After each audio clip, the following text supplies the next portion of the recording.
on, it's when we're talking about backwardation in terms of New York minus London, and if it's negative, it's not exactly rare. You can see here, if we look at this bottom graph in the gold charts or us graph here of the near month minus the spot. Spot means London, near month means near month in New York. You can see here that very often it's below zero. So technically, as they are counting this as backwardation, technically you could call it that. But it happens very often. It's almost a mirror image. It's not rare. And it's happening again. You have a -2 spread between the London, which is more expensive, and the New York, which is cheaper. So you're saying, oh, spot is more expensive than futures. Okay, fine, but not a big deal. So what is causing this? And you can see here when we zoom in, just for the last 5 years, you can see this happens not all the time, right? And this is pretty extreme. It is extreme. This is not nothing, but it's still not backwardation. You can see the last time this happened was in 2023. It happened in 2024 also, and now it's happening now at the same extent as 2023. That spot silver in London is more expensive than the nearest future in New York. It happens, but it's not rare. This video is kind of important. I'm going to clarify something that silver stackers should really know about, especially if you follow the silver markets and you're kind of obsessed with the price, as we all are at this point. It's not good to be obsessed all the time, but I understand that when it crosses 50, things get a little bit intense. There is a lot of stuff being said about backwardation, silver and backwardation. I'm here to clarify what exactly that means. And my take is, and I will show you this with the evidence, that silver is not currently in backwardation. There is backwardation between London and New York prices. There is backwardation, therefore, in the spot market, which is London, and the futures prices, which is in New York. But that is not exactly uncommon. I'll show you the graphs why it's not uncommon. It's actually pretty common. It's extreme right now because of a certain situation in London versus the different situation in New York. But silver is not really in backwardation, even though technically it is if you count London minus New York. But in New York itself, it's not in backwardation. It's still in contango. And this is important because if you start getting obsessed with, oh, silver's in backwardation, and you take all your dollars and you pour them into silver right now, thinking that it's going to go straight to the moon right now, going to break right through 50, which it might happen. You have to be prepared for that. But I wouldn't necessarily count on silver just climbing hundreds of dollars a day now because the backwardation is not exactly happening, and here's why. The simple proof of that is that you can still get silver at coin shops. Industry can still get silver if they need industry for manufacturing of whatever they're manufacturing that needs silver. So what is actually going on? When silver is really in backwardation, then we could say that the end game is imminent and silver prices will keep jumping every single day without stopping, and the dollar is dying and the monetary system is having its final painful, peaceful, whatever death.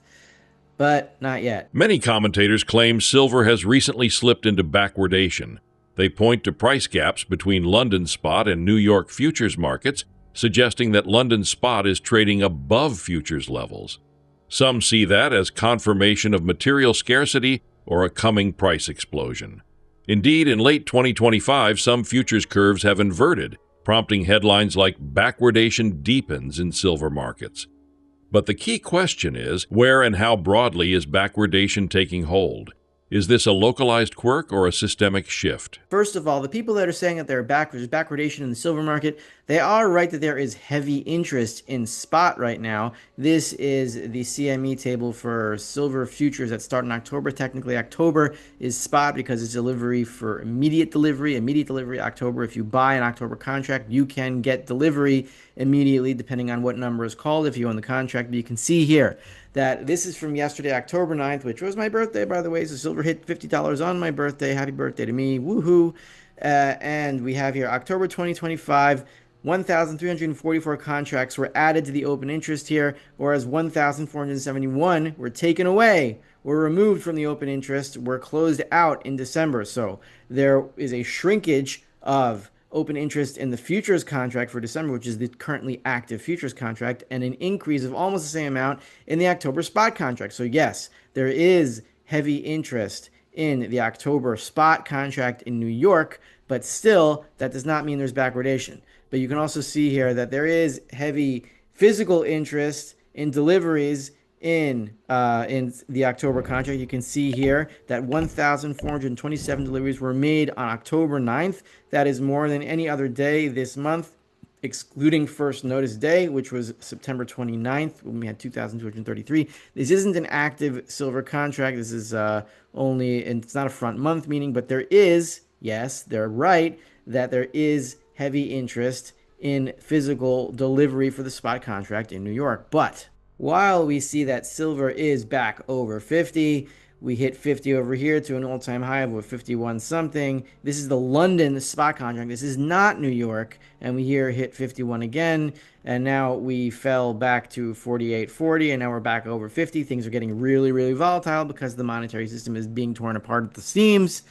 But the apparent backwardation is more a London-New York price split than a uniform silver inversion.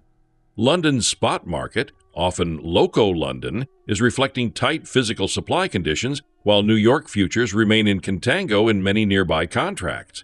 That means in New York, future silver prices still tend to rise with time, implying storage and carry costs are being priced in. The split emerges because silver inventories and delivery demand differ between the two hubs.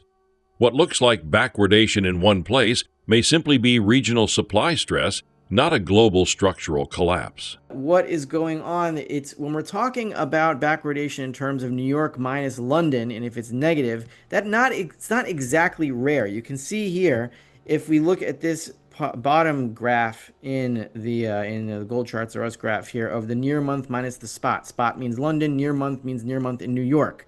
You can see here that very often it's below zero. So technically, as they are counting this as backwardation, technically you could call it that. But it happens very often. It's almost a mirror image. It's not rare. And it's happening again. You have -2 spread between the London, which is more expensive, and the New York, which is cheaper. So you're saying, oh, spot is more expensive than futures. Okay, fine, but not a big deal. So what is causing this? And you can see here when we zoom in just for the last 5 years, you can see this happens not all the time, right? And this is pretty extreme. It is extreme. This is not nothing, but it's still not backwardation. You can see the last time this happened was in 2023. It happened in 2024 also, and now it's happening now at the same extent as 2023. That spot silver in London is more expensive than the nearest future in New York. It happens, but it's not rare. If silver were truly in full backwardation, one would expect difficulty accessing physical metal. Yet coin dealers, industrial users, and refiners are still able to buy and take delivery. In New York, open interest and delivery filings show heavy activity in front-month contracts, but supplies of eligible and registered silver are near multi-year highs. That suggests the system is not yet breaking. At the same time, ETFs and stocks sit in major vaults, often in London, compounding tensions between paper claims and physical flows. So, why is this happening? Well, very simple explanation for that. Why is London spot more expensive than New York futures? It's because the supply in New York is extremely high, and it's coming from London and other places. So you see here that the supply of eligible silver, this is eligible silver, it's not for sale, but it is in storage. It's at an all-time high of 339.61 million ounces. And you have the registered silver, which is also right near an all-time high. The all-time high was 200 million ounces. Now it's 186 million ounces. This is all-time high of both eligible and registered silver for sale in New York. So the supplies of silver in New York are very, very high. And the ETFs are mostly not stored in New York. They are stored in London, and that is what's causing the shortage in London. You can see here, the number here is 790 million ounces is the total. This is not the float. And a lot of that is owned by SLV ETF and other ETFs that the silver sits there in London. And you can see last year, the float was higher. It was above 800 million ounces, because this is thousands of ounces. It was above 800 million ounces, and now it's below 800 million ounces. And the ETFs, even though they haven't come anywhere close to where they were in terms of silver storage during silver squeeze, they are higher than they were last year. So you have a severe shortage of silver specifically in London, which is why the spot price is more expensive in London and cheaper in New York. But this is not backwardation.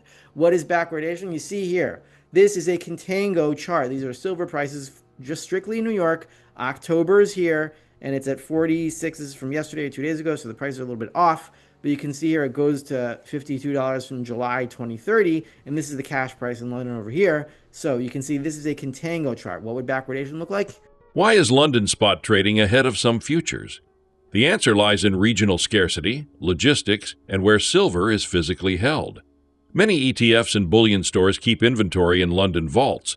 With demand concentrated near those holdings and supply slow to shift, those London metal pools tighten first. Meanwhile, New York holds large silver stocks, eligible plus registered, that act as buffers. The cost to move metal across regions, shipping, insurance, premiums, exacerbates the split, making London more expensive relative to futures in New York. It would look like this. I just took the chart and I flipped it. You can see this is why the letters are backwards, but if everything was the same here and this is what the chart looked like, and forget about this cash bar, this would be backwardation. We are not there yet, but this sometimes happens in the oil market. It sometimes happens in the gasoline market. It sometimes happens in wheat. Very rarely does it ever happen in silver. When it does, that'll be the end game. We're not there yet. In a table, this is what it would look like backwardation. This is a settlement price. This is what I put the black rectangle around. So you can see the settlement price for October silver, November silver, December silver. Settlement price simply means that it's a volume weighted price, and these need to be calculated because it helps the CME calculate how much margin a client needs to have in his account to maintain his position, and that is based on a settlement price. It's volume weighted, so if most of the volume is around, let's say, 47 and some volume and a little bit of volume is around 42, 43, I'm just giving an example, then the volume weighted average of the price for that day's settlement would be whatever this is. And this price is going up as the expiration gets older and older. Sorry, newer and new, whatever, into the future, more into the future and more into the future. You can see here 46.85, it gets higher, 46.97, 47.15, 47.36. It gets higher as we go into the future. That is contango, not backwardation. When this flips, we'll be in silver backwardation, and that would be a sign of near endgame. So here we have a chart from Monetary Metals from Keith Weiner. He is the expert in gold and silver backwardation. His entire thesis is that permanent gold backwardation, which will also be permanent silver backwardation, will be the end of the monetary system. So that means by these charts, the co-basis. The co-basis is the amount of money you get to disgorge silver, which means that is in backwardation. You should get money to hoard silver, which means there is an excess of silver. But if you get money to disgorge silver, that means there's a silver shortage. If backwardation becomes widespread and sustained, i.e. spot everywhere outpacing futures, it could herald a severe physical squeeze. Historically, silver backwardation is rare and often transient. When it does appear broadly, it tends to coincide with periods of extreme stress, price explosions, or dislocations. Some analysts now watch co-basis metrics, the differential between physical and futures, as an early warning. Meanwhile, lease rates and spreads have already spiked in 2025, reflecting increased tension. The take-home: don't misread hype as proof. Stay alert, maintain liquidity, and keep grounded in real delivery data rather than speculative narratives. And we can see here that this red line, it's not above zero yet. It's going higher. It's getting closer to backwardation, but it's still below the 0% mark over here. So when this red line goes above zero, that is a silver shortage. That is silver backwardation. It happened in 1998. I think this was the Asian financial crisis or something. It happened in 2003. It happened very briefly in 2011 during the silver spike, but it has not happened yet. Now, it should be monitored, but the silver co-basis is still negative, which means you still get money to hoard silver and not disgorge it. So if we look at another chart, which is the same thing but a different way of counting it, you can see here this is the same chart from Gold Charts or Us. This is the silver co-basis. It's not called that here, but that's what it is. When it goes below zero, that is backwardation. So we had backwardation in what year is this? This is 76, 77, 78. Early 1978, we had silver backwardation, and that eventually led to the silver spike of 1980, 2 years later. And we had brief backwardation here. You can see the 1998 backwardation during the Asian financial crisis. You can see very briefly in 2003. That's the line we saw back here on this chart. If you look at 2003 and you zoom in a little bit, you can see that this is the spike. This is the spike in 2003. This is the spike in 1998. And you can see those same spikes in the opposite direction because it's the inverse in 1998 and 2003 over here. And it happened briefly in 2021. This is silver squeeze right here at the beginning of 2021. Slight silver backwardation. But here, that's not what's happening now. So I know this is a lot of material taken very fast, and I'm speaking fast because I don't know why. It's Shabbos Chol Hamoed Sukkos tonight, so I got to do this quickly. And yeah, basically why I think this is important, why you got to be careful here, is not to follow the hype of silver's in backwardation. We got to buy all silver right now. Stay calm. Wall Street or whoever is in charge of the COMEX and all those other people that don't want the monetary system to break down, they're waiting for everyone to get on the wrong side, or not necessarily the wrong side, but they're all waiting for everyone to load up as much as they can in a panic before there actually is a panic. And then they're looking to fleece us. So just be careful. Don't get too hyped up yet. I know silver's past 50. Let's see what it does now. Stay cautious. Have your silver, but also have your liquidity so that you don't get caught in this dangerous game that is still being led by banksters and all those other people that have a lot of dollars to manipulate the system. Just be careful here.